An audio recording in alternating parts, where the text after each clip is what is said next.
दोन कडवे आपण पाहिलेले आहेत. आता त्याच्या पुढचे पाहूया. यशने आणली वांगीनी टोमॅटो लाल आंबट.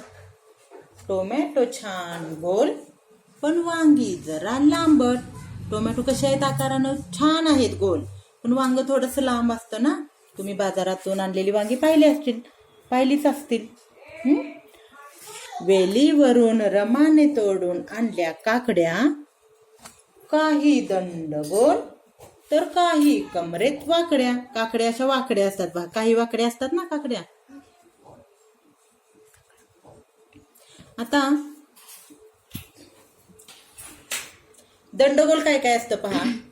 दिवाळीत उडवताना तोटे वेगवेगळे, लक्ष्मी तोटा, चिमणी तोटा, बरोबर. हे सगळे याचे आकार कसे आहेत? दंडगोल. अजून असं काय असतं रे? घरगुती वापराचा सिलेंडर. अगदी बरोबर, छान. त्यानंतर पहा, तुम्हाला मॅडम शिकवत होते ना फळ्यावर खडूने लिहून. तो खडू सुद्धा कसा असतो माहितीये का बाळांनो? या खडूचा आकार सुद्धा आहे कसा सांगा बरं? छान, दंडगोल. आता त्यानंतर पावडर लावता तुम्ही तोंडाला. या पावडरचा डबा बघा, याचा आकार कसा आहे बाळांनो? याचा सुद्धा आकार आहे दंडगोल. खूप छान. त्यानंतर आपण पाणी भरून ठेवतो तो पिंप, त्याचा सुद्धा आकार कसा आहे?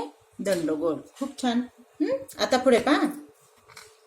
झाडावर चढून गंपूने चिंचा आणल्या तोडून. खुशीत परतली मनी तिला सापडला लसूण. चिंचा कोणी तोडून आणल्या?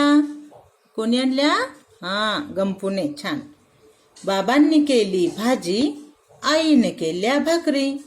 झाडाखाली जेवताना मजा आली भारी. भाकरी कोणी केल्या बाळांनो? आईने. छान.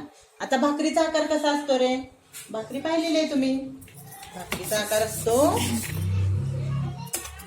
गोल. आता असं गोल काय काय असतं घरी बनवलेलं आईने? सांगा पाहू. भाकरीसारखं गोल काय असतं सांगा? पुरी, चपाती, आंबोळी, इडली. ठीक आहे. या सगळ्या वस्तू कशा असतात आकाराने? गोल.